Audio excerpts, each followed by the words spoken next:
it's a big honor to get to go to All Stars every year. I never just expect that I'm going to get voted in again. It's an honor to be selected for the All Stars team. I will do my best to represent my region.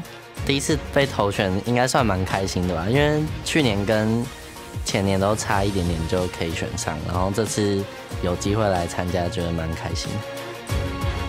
1대1에서 제가 지금까지 계속 떨어졌는데 1대1도 조금 더 잘해야겠다는 기대하고 있습니다.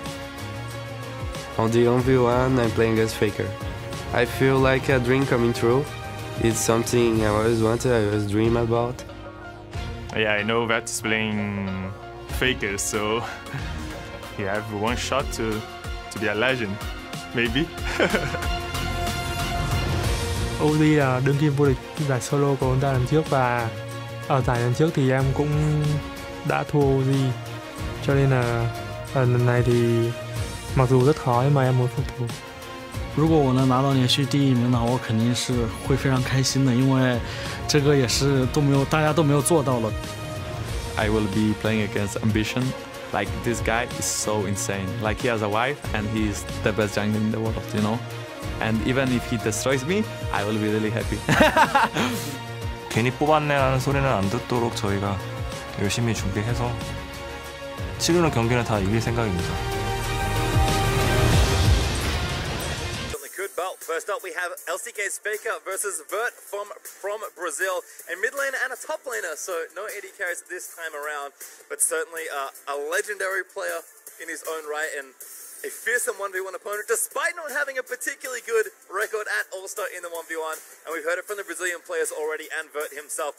You can beat Faker, kind of instantly get to be a legend. Yeah, exactly, BRT. He was talking about a Revolta. Yes, you have exhaust, slow them down and try to catch up, but if you do not take Flash, if you do not take Ghost or any sort of speed-up type mastery, then you're relying on something like maybe Phase Rush or just trying to push in your appearance. Comet there for Vert, so it is going to be much more about the poke, right? It's going to be seeing which player is going to be able to push the other one out, and Faker is going to be starting Doran's Ring, so he certainly is going more of the AP Nasus type of route, whereas Vert is going to be starting Longsword 3-pot, so he's trying to be able to kind of withstand the poke, and it's going to be a lot about how many skill shots can Vert actually hit. There's not really a lot of dodging to be done with Nasus' E. It's so big, and you know, it's going to be more down, I think, to how well Vert plays rather than how well Faker plays, because it's such a binary champion when you're playing Nasus without Flash, without Snowball, without Ghost, or anything like that going on. Yep, two defensive summoners for both their Barrier and Exhaust. Iron Skin, kind of as expected, the defensive secondary tree is much more built for just kind of surviving this matchup, even though he is, you know, going AP at least to start. And I do think also Taste of Blood and Ravenous Hunter is a little bit interesting here from Vert. So once again, he's not going into Resolve, but he is going Domination for those heals. Every time he hits Faker, you know, there is a cooldown, but you can get the heal back from Taste of Blood. You can get some healing on your abilities from Ravenous Hunter here as well. So pretty standard stuff on both sides. Both of them going to take Mana Flow Ban, try to keep that poke up as much as possible. Yeah, and again, poke-centric Keystones as well with Aerie versus Comet. It looks like Vert kind of doing what we expect as the levels creep up for these two, pushing the wave in a little bit more, going to hopefully for him force Faker back under the turret. You can see CS right now actually sitting a little up for Vert. But Faker does continue to get that harass down, but 230 also does tick by Vert, getting that first health relic. And Faker even going 2 points E before Wither, so once again, very much so a focus just on farming, just on harassing. But I do feel like if Vert can stabilize this is super winnable, right? This is really, the ball is kind of in his court as far as this 1v1 goes, because there's nothing surprising Faker can really do to you on a Nasus without a move block and without a summoner spell to actually close that gap. Yep, no Snowball, no Flash, no Ghost, no nothing to really get him in range. So there's going to be a lot of trading. Again, Vert still up on CS, but looking a little low on health, unfortunately for him. Faker getting a bit better of the trades using that E constantly. And he is out of potions, so Vert honestly is going to have to base, and if you base in this situation, you start to actually give up the minion advantage that you have, right? Because it is tied right now. Vert is kind of trying to greed it out and see some of these last minions, but basing in this position, he's trying to hope basically that the cannon will delay Faker enough and sees that he is going to be pushed in, but if you stay around too much, if you get hit by 1 or 2 more E's, you're very easily diveable. Yeah, certainly diving is possible in this game. Definitely a lot more dangerous when you don't have a mobility summoner, but again, Faker just with that harass. Yeah, I mean, you hit 1 more E and he could die, right? So definitely has to go back to base now, and Faker is actually getting control of the health relics, so just straight up pushing him out. And we're gonna have to see what the actual buy is gonna be for Vert. Double Doran's Blade, a bunch more potions so far, so is gonna be trying to have the extra HP, have enough lifesteal that hopefully he can kind of sustain through this. Yeah, and we see a lot of Dorans, of course, in this game mode because they are very cost effective. That's really all you want is stats right now. Faker mixing it up again, really itemizing towards that farm win that you expected. Glacial Shroud done, got some extra potions, and of course even a rejuvenation bead. Doesn't seem like it makes a big difference in Summoner's Rift, but makes a very big difference in this game mode. Yeah, it certainly can, and when it's down to just kind of outlasting your opponent, any little bit of regen you can get is going to be useful. The Glacial Shroud, as you said, makes a lot of sense. Obviously, having a little bit of armor there is going to tank you up, but it's also for the mana, for the CDR there too, going to allow him to spam more and more and more ease, because if he cannot actually push Vert back, if Vert can kind of lifesteal and sustain actually through the damage that is coming out, it can start to get pretty rough, I think, for Faker on this Nasus, but I mean, so far so good for him. Yeah, and again, Faker's last hitting, I mean, is a player that's certainly renowned in his lane for being able to hit those creeps. I saw Vert miss a couple here and there. I mean, it can be tough on any stage to actually last hit creeps, and if that's kind of the condition that you or your opponent, or both of you perhaps in this case, are going for, certainly not a good thing when you fall behind even a couple creeps. We've seen 1v1 matches go down to the literal last creep before, so halfway already there for both now, actually 56 to 50 on that CS count. Yeah, and honestly, when you do start to get to the CS disadvantage, it can pressure you into playing more risky. It can pressure you into trying to all in or trying to do something crazy, which if the other players continue to play smart, just puts you at even more of a disadvantage. So, you know, Faker definitely playing more of a slow approach than perhaps people would prefer from the 1v1s, but this could be his pick. This could be the strategy. We've seen Nasus come out in the past, but it, in my opinion, is just even stronger with the new runes because of Mana Flow Band, because of Airy, because of some of these masteries that he has actually chosen. It's going to allow him to stay out there and not run out of mana for such a long time. Yeah, I mean, you can see that wave almost instantly evaporated as Faker, with now 4 points in that E, was able to Spirit Fire it down. Vert continuing to take harass. Faker even has extra mana to burn there, and kind of looking at these two champions, we are now at above level 6, 8, and 7 for Faker and Vert respectively. I don't think these are champions though that have particularly impactful ultimates as far as getting a kill. Maybe for Faker it just keeps him alive in an all-in, which again, if you're going for a CS win, is all you need. Now he's actually 10 ahead. Yeah, and I mean, I'd say that Vert has a very impactful ultimate for killing if you can poke your opponent down.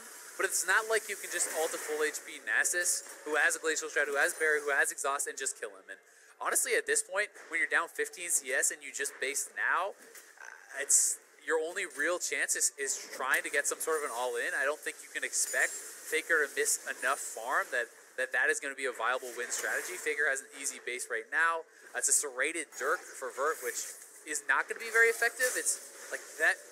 Building flat armor pen is really strong against people who are not building armor, who are squishies, but because Faker already has a Glacial Shroud, he has tabbies now as well, it's not really going to get anything done for him, so it's looking pretty grim. I think tabbies is the huge buy there, actually. Yeah. I mean, that item is already insanely efficient in every game mode, and in this particular situation, it feels almost untenable for Vert. Yeah, and when your opponent has no boots, Faker actually does have the option to try to run him down now. Because you have such a movement speed advantage, if he pushes up like this, you could actually try to go for more of the style play and just try to walk up and kill him. But for now, Vert's got to kind of choose his moment. You're not going to win on farm by kind of playing it out slowly at this point. So you have to go for the all-in and kind of hope something's going to happen. Otherwise, it's getting close to kind of just a straight-up CS defeat. Yep, we've got pretty much 2 waves. Yeah, 2 waves. Faker hits 89, so not a lot left. Yeah, and I mean, at that point, Faker could just get the rest of CS from range with his E, right? And Faker may actually go for the all-in here, but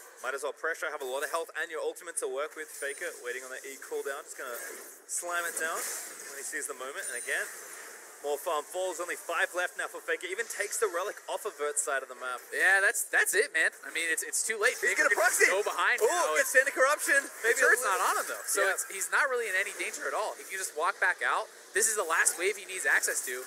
I feel like Faker's kind of messing with him at this point. He still has his ultimate. He's just going to go into finish. He's got barrier as well and exhaust. Really nothing to worry about. Exhaust down there for Vert, but the wave are just ticking down. Faker needs one more CS. They're going to go in for the mano. An exhaust down. A barrier pop of Vert, but Faker will get the final save. Faker with the +6 to finish him off. I was at 99 CS, I needed one more, and you were it, Vert! Faker with a super stylish 100 CS win. Yeah, he was the 100th CS himself, as you said. So Vert giving his best there, but it seemed like Faker kind of just outthought him a little bit. I mean, if you're both going to go defensive, Faker had better control of the minion wave. He's able to push him out, with the mana flow ban, with the Emax and the Aerie. Pretty much just a well thought out strategy there from Faker, and I'll be interested interviewed by, I believe it was, I don't know who it was, but anyway, they asked him basically, what do you think about going up against Bjergsen? He goes, easy, noob, GG. Doing the right thing here. We'll see exactly what summoners they settle on. Right now it's very defensive for them both, but of course have options to change and do sustain that his opponent has. So Fofo could play this patiently and look to kind of just push his opponent out. Well, Bjergsen getting that harass started, but Fofo again getting it going with the Comet after the E.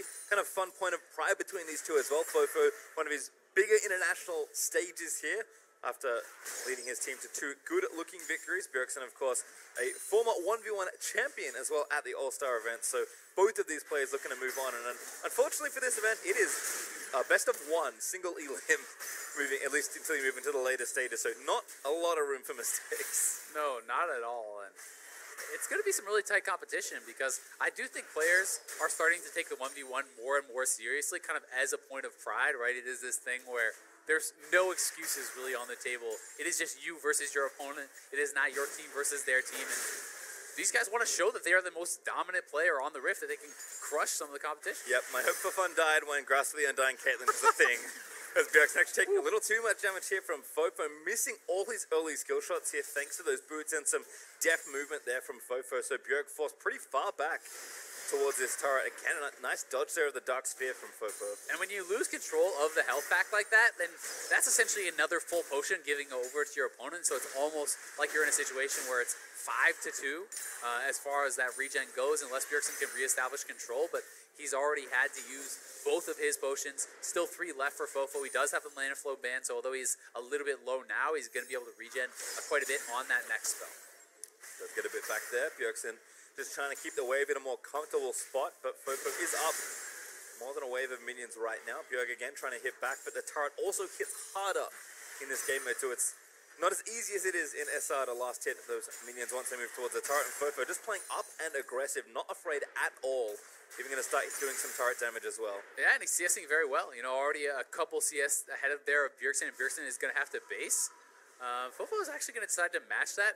I would have liked to see him try to pull up those minions and kind of clump them up, because if you do actually group them and then you base, more of your minions are going to be killed off by your opponents, but it looks like they've kind of stacked up anyway, so he is going to still have the benefit of that pushing towards him. That's going to give him even more of that CS advantage, and he's going to have a pretty nice buy, but actually pretty aggressive here. He didn't decide to go for the Doran's Blade. He's going double longsword to Bjergsen's Doran's Ring plus cloth armor, so this is a bit atypical to what we have seen in the past, where people do really like to kind of just stack those Dorans because of their efficiency early on. Yeah, again, a bit more damage there. Aerie starting to do a bit of work as well for Bjerg. Fofo a touch behind on XP, but does tip over level 5 as the minions again need to get shut down under this turret. The other thing we have to keep in mind here is this is a Syndra versus someone who is not building MR. It's not like he's building a Hex Shrinker or anything like that. So there is still the potential to combo him down at 6. I mean, you see how much damage that is alone? If Bjergsen is 6 there, Fofo does have the potential to die, right? Yes, he has barrier exhaust, but if Bjergsen is able to get up on top of him and continue pumping in that damage, you can combo someone out. And I think in the best case scenario for Syndra, you're only going to get to use barrier in most of those situations, not exhaust you, as you likely won't be in range. So we'll have to see. Fofo, though, chewing through those potions, now only has 1 left. He is 6 and Bjergsen's 5, so he's kind of posturing aggressively here, but getting pretty low. Damage back, Chain of Corruption hits. Bjergsen out of mana, but has the summoners left. Fofo doesn't get too much off that ultimate. No, he did get a little bit of pressure, but I mean, he's running out of mana here now, and Bjergsen does kind of have the health advantage, and he has a mana flow ban proc right now, so he's going to be able to stay around and kind of continue to threaten his opponent. Is 6 now here also, so Fofo definitely has to be careful, especially as you kind of called out for Bjergsen. It's the same for Fofo. If you're not in range to exhaust on the ultimate, then that summoner is really not going to do you a lot of good, although you obviously still will have the barrier in your back pocket. Yep, Fofo though, grabbing a health relic. Going to help out a lot there as Bjergsen still a little low on mana. Grabs a relic though, that's much needed mana more than anything else. Doran's ring's also helping out as he last hits the minions, but Bjergsen smells blood here. Oh, actually puts the ulti down, but the exhaust from Fofo was nice. Yeah, I mean, the exhaust was alright. Stun! Bjergsen, no, not through the barrier.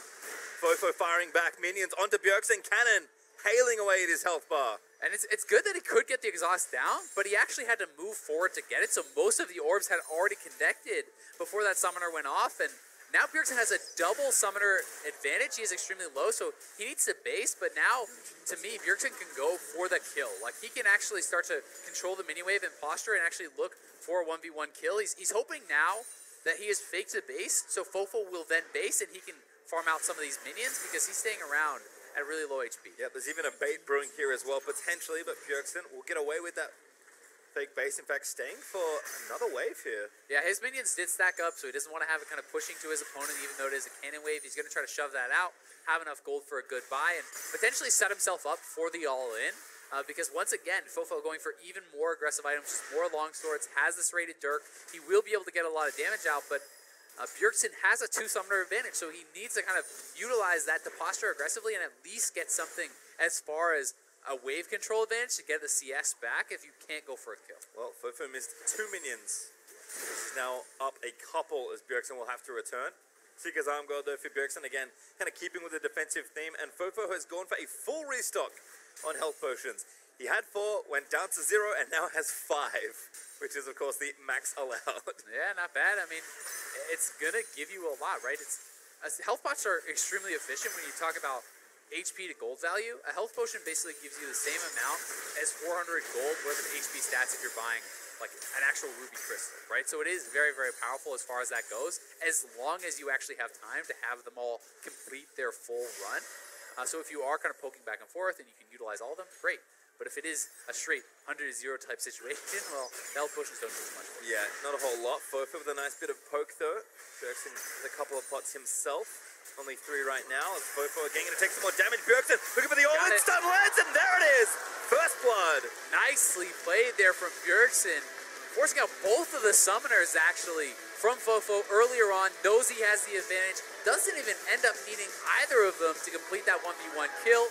Very well played from TSM's mid laner, and he's going to be moving on now, and that could set up a potential, well, it actually does set up the matchup with Faker, because they, I believe, do meet in the second round of the bracket, which would be tomorrow. Well, we'll have to have a double check on that one, but certainly exciting if that is the matchup we have coming up. Bjergsen not defending a title, unfortunately for Kimber, looking for a second 1v1 All-Star title. Uzi, of course, also in the hunt. We'll see him later in the tournament, but there are some killers out there. As Fofo makes an unfortunate early exit from this portion of the tournament. Still plenty for him to play for. So watch this one again. Fofo's just cornered at this point. Yeah, and I mean, Bjergsen knows it. He can posture so aggressively because he has the summoner advantage. He goes back, he gets a good buy, he establishes that lane dominance, and able to take down Fofo. And so far, 0 for 2 for Varus. This is a man that has some kooky concoctions. He's the mad scientist of mid lane. Yeah, I don't know if we're going to see any Nashers coming out in the area. I don't think he has time for that, thank goodness. Yeah, but it'll be really interesting to see if he does cook up anything. It's probably not going to be Electrocute or something as all-in, but you can set yourself up for the all-in or just to actually push your opponent out of lane by having Mana Flow Band, by having Area or Comet or things along these lines. You just a lot of added kind of defense against these magic damage abilities that Power of Evil is going to be looking to spam out. Yeah, and if you're expecting some sort of all-in at one point along the 1v1, you're going to want that extra bit of shielding and effective health to get you through. Right now, though, PoE up a decent amount of CS. Jisoo kind of forced to play back. Couldn't quite get the spear harass going. And I do feel like if you lose control of the creep wave, then it becomes very hard for Jisoo to look for these trades because Power of Evil can just use all of these range minions and the cannon creep to his advantage. And if you're getting pushed back and you're forced into a situation where the Qs are just being used, like these spears are just being used to CS, I think it starts to look very, very dire for the Pantheon because you now cannot actually push forward. You've lost control of the creep wave.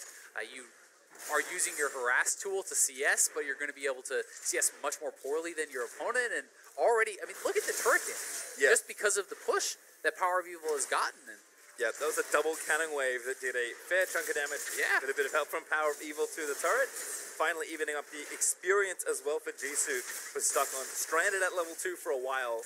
Isn't going to make it much easier. And you know it's got to be an all-in, right? It has to be a kill that Jisoo is looking for. Power of Evil is going for his first base. He has his first biscuit from the mastery that he took there, the rune rather. And because of his futures market, he's able to actually get a pretty big buy here, right? This is a ruby crystal, endurance, and 3 pots on top of the biscuit. Like, even early in the game, you can go, around 200 or so gold into debt, so that is giving him those extra potions perhaps on top, which could really make a world of difference in this 1v1.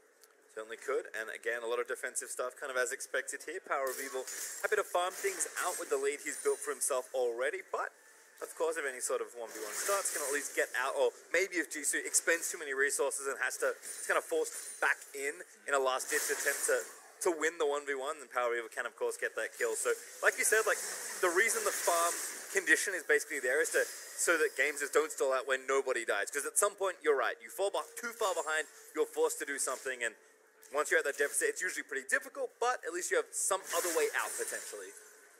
And I mean, Jisoo is waiting a long time to actually base. I'm wondering now if he literally is just waiting for 6 as his only way to all in. Because then if Power of Evil pushes too far up, you do have the ability to kind of ult in, and that is your gap closer. Like, that is your way to actually prompt this 1v1 that you finally try to force your opponent into. But he would certainly like to get a good buy, right? The turret is taking a lot of damage. He is going to have to go back pretty soon, because if he doesn't go back now, he is 6. He can use his man drop to come back, but the turret is getting low. Like, he pretty much has to all in right away. Yeah, and I actually love what PoE did there. Hits the back caster creeps, lets them get low, and knows that if he needs to, he can instantly kill them, get 6, and try and get a kill under the turret. But that turret itself might be the actual win condition here for Power of Evil, because it is so low. Smart from PoE, though. Just go back, right? Yep. Buy as much defense as you can here. You already know you have basically secured the game just based on the turret damage if it does not end up in you getting all in. And that's why he goes back. He buys more potions. He buys another ruby crystal. That is a lot of extra damage that the Pantheon is likely going to be unable to put out. I mean, already 300 extra HP from the ruby crystal. He has the 4 potions on top of that. Yes, there is a serrated Dirk for his opponent, but it's going to be tough for Jisoo. And it feels like it would probably require a mistake here from PoE for Jisoo to really be able to find an opportunity, because you can just kite back, like, and you're going to continue to have better push than your opponent with the Orianna wave clear. So unless Jisoo can find a way to ult in on PoE, I don't know how it really happens from this point. Yeah, pretty egregious mistake as well, but here's Jisoo with the ultimate. He's actually going to go for a Power of Evil, going to kite his way back in. Jisoo jumps on. Exhaust is good, though, from PoE, and now Jisoo, shockwave back in. No way good to go. Still is the ignite, but Jisoo actually still fighting. He might have gotten that kill there, but Power of Evil did have the barrier. And now he can push in. He can threaten the dive. He has to try to threaten the dive here. If he can get in, he's going. No, that's too far. Oh, it's a loss. He got it. Oh my God, Jisoo! You're kidding me. Jisoo comes up with the miracle kill there. Power of Evil could have just gone back to base. All the summoners were used. The ultimate was down from Jisoo, and you have to think if PoE just based, he would have been able to come back and knock down that turret for sure, but he had the barrier in his back pocket. He had the confidence that he could do it. But you know what won that 1v1? The Pantheon passive. When you W in, when you stun him, that passive blocks the turret shot. It takes away the advantage that PoE had under his turret, and perhaps he didn't account for that. One of the few ways in the game to legitimately block a tower shot. Yep. Let's watch this gorgeous play again. Yeah, Jisoo gets in range. There's the W. Yes, he has turret aggro, but that turret shot blocked right there. Look how close it is. Just barely gives him enough time to get off that last auto for the execute. And Jisoo has got to be happy about that one. Well, maybe he's still got business to attend to. Power of Evil looks understandably shocked. After that, he died when representing Turkey, a support versus the mid laner. There aren't too many supports in the 1v1 tournament. But Mako, as we've heard from the analyst desk, actually before this segment, is quite good in some sort of duel. So, blind pick. Feels bad. Feels bad, man. Pick Azir and then meet a poke champion, which is, of course, one of Azir's struggles. Mako maybe having a laugh about it, but like, not what I expected. Yeah.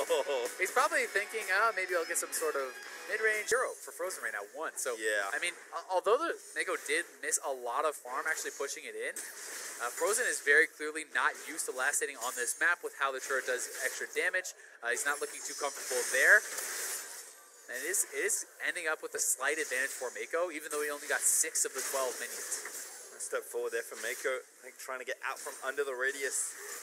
of E. Part of the problem there, though, is Mako is trading into a cannon wave, right? So he's actually stepping forward, and I feel like he actually won those trades as far as the damage that the opponents dealt to each other. But when Frozen has a cannon that's actually retaliating there, it's going to do as much or more damage in the early game oftentimes than your abilities are actually dealing. So you have to be very cognizant of who has more range minions, who has the cannons working to their advantage, and right now it's Frozen that does have that wave kind of pushing for his side. 3 points Q for Mako, probably not going to make a big difference not having your E, but certainly opting for, again, more trading power earlier. Frozen now level 4 though, still taking damage. I mean, the E is only really going to come into play if you're trying to actually go for a full-on all-in. So I think 2 points Q early on does make a lot of sense.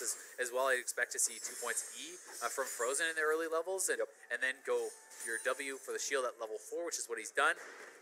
Mako, you're going to have to see how much of this farm he can actually pick up, because right now they are tied. There's about 10 minions sitting at his turret. If he can grab some of this farm, could be a pretty nice advantage, get him a decent base, but so far has gotten the 1. He's going to pick up a couple more. Yeah, missed the cannon, but trying to, again, kind of get the scraps under the turret. That's a couple there, going to keep it pretty close. Yeah, not too bad. Yeah, 4 minions left there for Frozen to hit Pierce, so he hits them all. They'll still be pretty even. Mako, they're taking a lot of harass as well, and this could be interesting on the back time as Mako going to grab his relic. Nice dodge of that light binding there by Mako. Lux's 6, certainly very relevant for some sort of, at least, harassment off.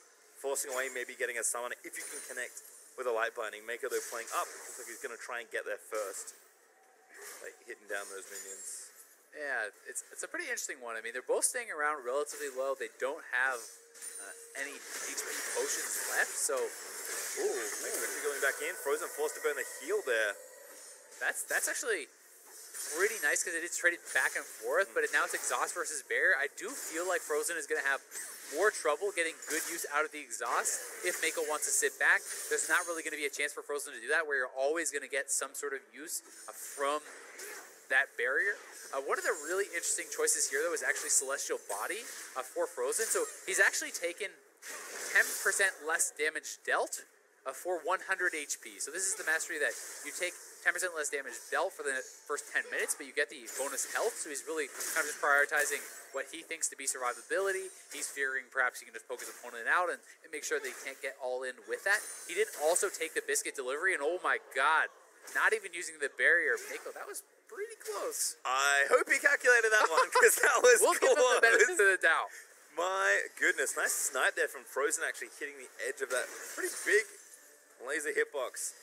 The secondaries are really where the kind of differentiation here is, though. It's Celestial Body and Biscuit Delivery for Frozen versus Taste of Blood and Ravenous Hunter for Mako. So he is trying to look for the kind of healing from abilities, but I do think Frozen is kind of outbought him a little bit with the biscuits. I think you're going to get more health back than you can actually get in a short game from Taste of Blood. Oh, for the all-in. Coming in, has the ultimate, shuffles perfectly onto Frozen. Needs one more the minions are on him. Yeah, Mako now actually just has to deal with the minions. Frozen gets a bit of a shield. The health bars are so low. Oh, the minions are on Frozen. They're chasing him in. He's just going to die to those ranged minions. Mako waiting he doesn't again. have to do anything. Yep, chilling out. Let the soldiers do it. Let's see his new minions get the kill. Oh my god. What a tilter for Frozen. The melee minion goes off on a rogue mission there, walks into the bush, and that's all it took. It gives the ranged minions the vision into the bush. Mako very intelligently backing off and pulls off a nice all-in. Sets up the minion kill there. He is going to move on. Support players looking pretty good. I mean, a funny situation at the end there, certainly, but Mako with a smooth Azir combo. It was slick. To almost finish off that game. That is some very interesting situational awareness that doesn't come up very often for Mickey to just be like, oh, you know, I just have to wait. Like, he's dead. Yeah, I mean, it was really smart. He sees the opportunity here. Very low in health, but he gets the E shield, has his barrier. Exhaust really not being effective there for Frozen because most of the damage had already come out. And then it's this melee minion wins the game for Mako. Walks into the bush. Frozen cannot get it out of there. How do you walk through that soldier? You cannot. The ranged minions finish him off.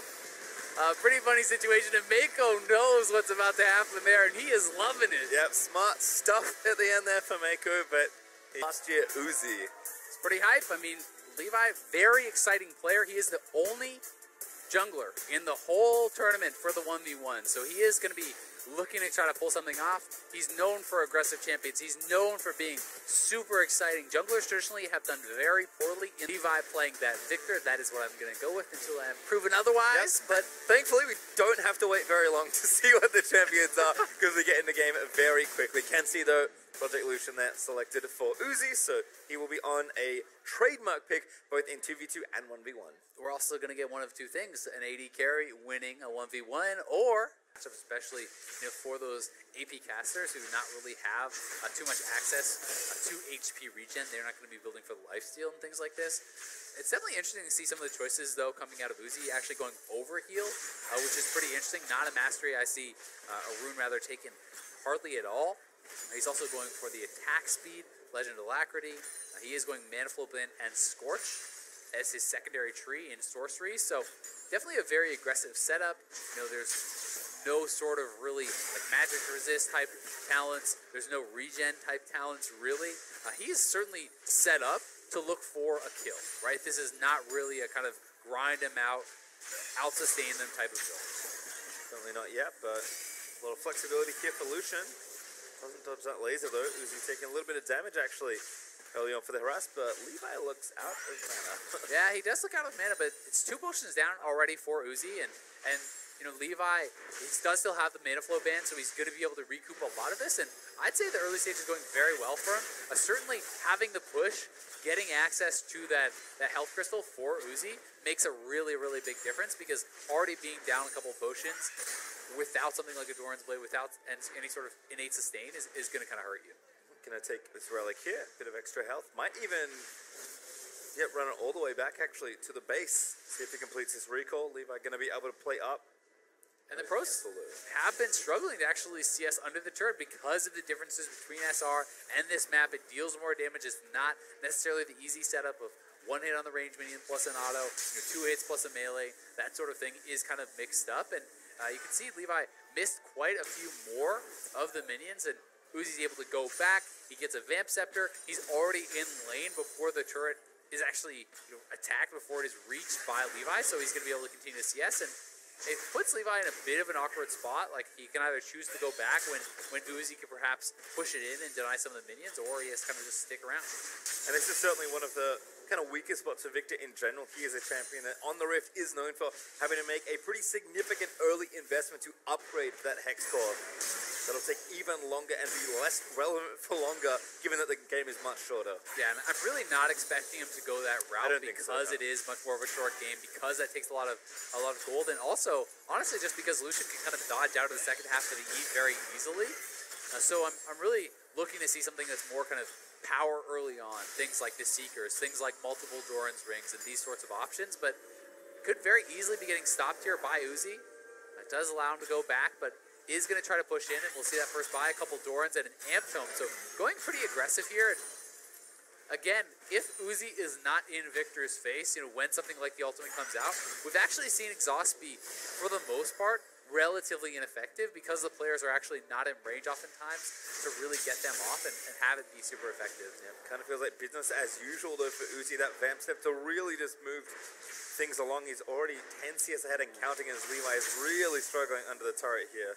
Yeah, he is only 9 down now, but already when you're that far behind and you're missing a lot of them that are being pushed in, you're consistently being pushed in, you're already starting to think about, all right, I've got to kill him. Like, how do I do this? And that's what's going to be going through the mind of your opponent as well, right? Uzi goes back, he picks up 3 potions, the Doran's Blade, going to give him some more HP and even more of that lifesteal. So, although he is kind of in his rune setup, very, very aggressive, he is getting a lot of lifesteal from the actual item purchases and going to be able to try to look for these trites, try to heal back up, and continually try to press any advantages. Just uses the culling there, going to get a bit of harassment and good chunk of the wave down again, shoving Levi back under that turret. I mean, when he's pushing mid, he keeps getting the health relics, and Levi's already out of potions once again.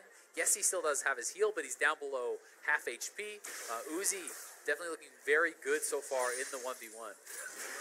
Game kind of back to where he was. We saw him in this spot last year.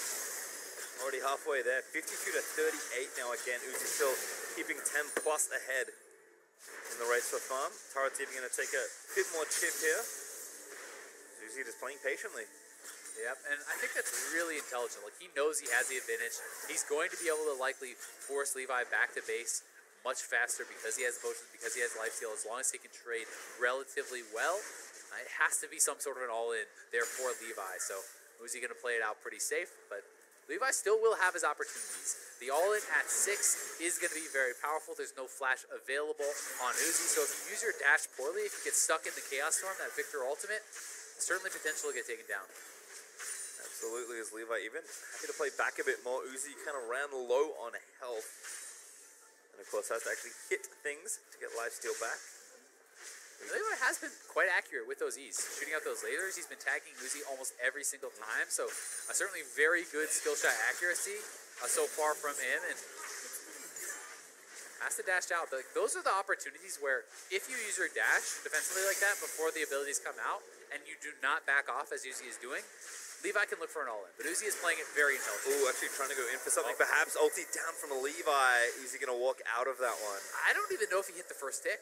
Like, that actually looked like it was just a straight-up whiff. Maybe caught him on the very edge, but either way, the ultimate being down and the summoner down, plus you're behind in farm is pretty brutal for Levi, and starting to look big grim. And again, for all those Uzi's kind of signature aggression in 2v2, in 5v5, he's very patient. He wants to win. The 1v1, exactly. He really wants to win again. Yeah, and I mean, he said it. No one has won 2 before. He's looking to be the first to do it, and sometimes that means playing for the smart win, right? Levi now has to try to push it out. He has to try to base, try to get something going. Try not to die. Uzi's looking for the all-in. Uzi diving in, exhaust down on both sides. Levi still running away, but Uzi gonna chase him down! First blood! Nicely played there from Uzi. Kind of flexing his muscles on Levi. The jungler curse continues, getting knocked out in the first round there, but definitely a respectable showing. He did look quite good on the Victor. Uzi, though, just a little bit too strong. Yeah, I mean, he's the only jungler in the whole 1v1 tournament this year. I can't blame Levi too much, given that he had an unlucky draw, shall we say, having to play the defending champion. Yeah, it's pretty rough, and it's really interesting because the early push has mattered so much in this mode, because people are struggling so hard to actually get CS under their turret. And if that's the case, then the first push is going to get you enough of an advantage that sometimes you can just take over. And again, for all those defensive summoners, none of them move you away anywhere as Levi realizes what's happened. Uzi scratching his head, business as usual. Yeah, cool. T from Brazil. 2 of the more popular ADs from their respective regions. Sneaky, a pretty good-looking world performance and a good few games here today at BRTT. Brazil was not so lucky, unfortunately for them, but could certainly show up here in the... Sit back and poke it out. I'm not really sure that you can win the straight-up 1v1 if you do go for an all-in type play, unless you have already poked Draven down quite a bit with something like the Comet that is very popular on Jhin in solo queue. Draven certainly has some options, though. I mean, you could try to be getting the push, shoving in your opponent. If meeting the wave pretty early and trying to keep his distance here, does not want to get an auto range of the Draven if he can help it, but a little bit of bouncing grenades actually gets the first wave down early. And Sneaky is up 1 CS there after the first wave, but looking for the 4th trade, but he has to be careful. So he gets the move speed with that 4th auto and then really needs to kind of back up because the continued extended trades are always going to go to BRTT as long as he has an axe, as long as he is continuing that. One thing, though, going for Sneaky is in the short term, the longsword 3-pot start is going to be much more effective because it takes so long for Doran's Blade to actually be able to heal you up. With that lifesteal, you know, it's kind of a longer term thing, but he has 4 shot. Really nice root actually from Sneaky. Gets the summoner as well there. You know, BRTT getting pretty scared because, see, he did hit the full spell combo, the Q bounce, the W root, and he has 4th shot, so he can really threaten to finish him off there. Getting a big summoner advantage like that early on, already things looking pretty good for Sneaky. Ooh, steal the relic, no, the other side. BRTT getting some damage back as well. Sneaky will be able to retreat to his own health relic, but perhaps wants to maintain the farm advantage, wants to push this in. And because the wave is so heavily in Sneaky's favor right now, BRTT kind of has to back up. He cannot posture aggressively because that wave is enormous, and you really cannot afford to try to trade into it. No, must respect him. We've seen that be very relevant today already in the 1v1 tournament. Sneaky again just kind of holding out. can kind of go back to the relic almost any time you have to think. So he's going to get some harass back down. Nice comet there. Root doesn't connect, but the damage is there, which is still relevant. Yeah, it doesn't get the auto, so can't actually trigger the root, but he hit his Q, he hits the comet, he hits his W. That's the way he's going to need to play it. It has to be more about the poke, about the abilities, not the straight up auto trades, short trades, trades from distance. He is out of the 3 pots now, though. You know, maybe could have actually saved a potion and gone back and grabbed that relic earlier, because it looked like he pretty much just got mana from that, but still does have the summoner advantage. And you hit another comet or two, BRTT is going to have to go back to base. There's that comet sneaky, looking for it, but doesn't quite get there. Looks like a little recall back to bases. We'll have a reset here. We can check in with the runes, though. Have a fun fact for everyone. They are almost exactly the same. Manifold Band, Celerity, Scorch, Iron Skin, and Second Wind, with the Keystone being the only difference, which you can see on your screen. So I think if we're talking about 80 carries in 1v1 in this tournament, these are masteries I'm expecting to see a lot. Yeah, I mean, I think this would be the standard Manifold Band, allowing you to get more poke out, Celerity for the move speed, Scorch is good in those short trades, and, you know, Comet versus Area is just more of a champion-based thing. Iron Skin and Second Wind going to be very, very effective in those 1v1s. The flat armor as well as the HP regen there, always going to be good. And grabbing a cloth armor actually there for Sneaky, so perhaps, you know, just kind of valuing that armor. Maybe we have seen some players rushing lethality in a couple of these games, so maybe try to preempt a little bit of that. But either way, it's going to be an effective buy, and does have a Doran's played to his name here also. Yep, a bit more defensive there for Sneaky, but TT also filled up those Dorans and consumables, so should be okay. Level 6 for Draven, probably not too relevant apart from the stats. Yeah, definitely a better buy though for Sneaky. Yep. And I mean, the level 6/4 Draven can be very powerful in an all-in, right? If you actually hit both parts of your ultimate, if you can get the pass-through and pull it back, like that is a massive amount of damage. And likewise, for Jhin, if you can poke someone out, you can threaten the kill simply with your ultimate, or alternatively, try to use it to poke out your opponent to try to get potions. Which could be a little bit tough when you have 4 and 5 respectively, but still, options on the table. Curious to see if maybe Sneaky can get the push, if he just kind of moves back, uses the ultimate, as harasses BRTT while he's trying to hit a couple minions, so damage here as well from the Draven. Sneaky trying to trade back, but as expected, Draven winning those trades. Good route though, here's the ultimate. Runs back out of the cone, Sneaky gonna need to stop firing away. Actually, face takes one extra shot. That's not gonna be it as Sneaky gets awfully low. Oh, Sneaky needed to cancel that ult. BRTT was out of there, and he kept on shooting. Not the best angle chosen. Barrier still available. That's both summoners down for BRTT, but Sneaky has to go back to base here. Had he aimed that ultimate better, that could have perhaps been a kill, or at least more forced out, more of an advantage there for BRTT, but misjudged the angle, perhaps thought he could catch him right on the very edge, because Jhin ultimate does kind of cheat a little bit with that. You can kind of hit people that look just barely outside of the angle sometimes, and either way, still does have the summoner advantage, goes back to base. Is going to be down on farm now, so he's kind of in the position where unless you can get control of the minion wave, you need to now look for a kill. Yeah, unfortunately for him, lost control of the wave. Takes that relic. Didn't get too much back from it there. There is one up from BRTT, but Sneaky doesn't exactly know where he is. CS going to get even back up a little bit more. Sneaky doing the smart thing and trying to deny maybe 1 or 2 minions here. Well, he can actually deny quite a few, because that's a cannon wave to a no cannon wave. So almost his entire wave is probably going to actually get denied there. It's 5 minions so far that BRTT has lost. So just pretty smart minion control there from Sneaky. Actually evens up quite a lot of it. He did not move forward and actually get the health relic though. So if they start trading, BRTT can kind of retreat back to that health relic. Sneaky again getting the push back out, trying to farm it out. BRTT getting aggressive though. Turns it back on, forcing the barrier out of Sneaky. Sneaky now ulti. BRTT runs back towards the relic. And the heal has now come back up for BRTT because he popped that very early. So Sneaky may not be knowing that. Heal is going to be expended offensively there. Potions being popped, but so much more sustain now on BRTT. I love what BRTT is doing, just getting aggressive again. Ultimate, lets it go. Sneaky got down to the other end of it. Yeah, I mean, Sneaky probably has to go back to base. He almost has his ultimate, and BRTT is low on mana, so perhaps that is why he feels like he can stay around. Both of them back to no summoners again. The exhaust is going to be up relatively soon, but he's going to look for the ult. It's a great vantage point for the ulti, but Blood Rush there, going to hold on, misses that third shot. Fourth does connect. Not too much damage though. Yeah, the health pack came back. He has 4th shot, so there is some threat moving forward. Very, very close game so far. If BRTT can continue to pick up these minions, it'll stay pretty even, but he's looking for the all-in on Sneaky. Yep, wants to go in for it. Draven's W is so powerful in these situations. If he can keep catching axes and resetting it. Sneaky knows he just has to play so safe here. Yeah, I mean, BRTT has 3 Oh, what a block! He has Vamp, he has double Doran, so there's so much more lifesteal. Sneaky has to leave. Like, you cannot actually maintain control from this point. The buy will be pretty interesting here for Sneaky, so he is going to go straight tabbies. Not looking for lethality. Nope. He's trying to just have more kind of power in the 1v1 trades, and also having the move speed advantage is going to be pretty big because you can retreat away from that blood rush and also choose where you're going to kind of chase down on your opponent more easily. Yeah, pretty clear signal though for Sneaky. I want to farm this out and play defensive, at least for now.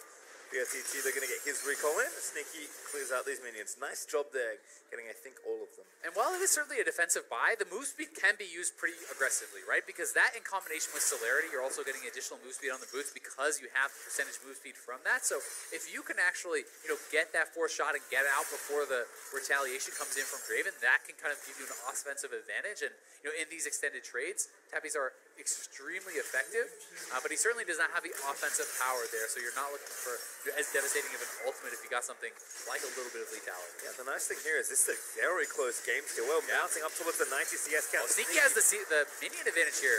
Ooh, tries to get the root down for a bit of extra damage. I can't find a BRTT, gonna turn it back on. Exhaust is down there for Sneaky. The minion's still just letting go on the BRTT. Running out of time here, and minions for BRTT as well.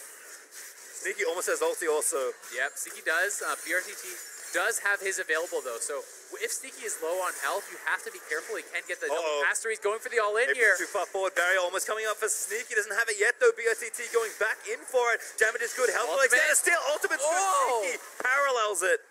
No kill for BRTT, but that might give him wave control back. That's all he needs. Yep, thankfully for Sneaky, the wave is pushing to him, so this cannot be a freeze really right now. The wave should build up and push back. We'll see because the cannon coming in from Sneaky, it should equalize. Definitely expecting BRTT to be at an advantage as Sneaky gets back to the lane, but double Doran's blade, some long swords, and this one going to be really, really close. We'll see if either player gets kind of nervous and tries to go for an all-in, thinking they're going to lose on farm, because this is pretty much dead even right now, but that's a big wave pushing towards Sneaky right now. That W missed a minion. That's almost heartbreak there for Sneaky. We're getting so close as BRTT. Does need to kill a few more minions. I think he's got it. Looking for the crib. He is going to grab it. 1 CS difference. BRTT takes the win on farm. 100 to 99 there, and BRTT just able to outlast Sneaky in this. That block from BRTT and that missed W that barely didn't kill that creep could have been the difference in that 1v1. So close between two great AD carry players, but Sneaky, for all the chuckles and all the goofiness, he's going to fall down to BRTT with a really solid Draven performance. Yeah, definitely a really close game there. Both of them kind of bringing out some fun picks. Sneaky well known for the Jhin. BRTT definitely a great Draven player. They agree to go with that matchup, and I mean, this one was really close. 2 CS advantage at this point, but Sneaky with the Q, trying to pick up a couple more, but BRTT just a little bit ahead. The reload there for Sneaky. The last auto was actually in the air to kill the cannon. Grenade was bouncing as well. That was so close to Sneaky. He knows it. BRTT's like, oh, I won also. Did you win? No one knows whose things explode into forest, but that's the only...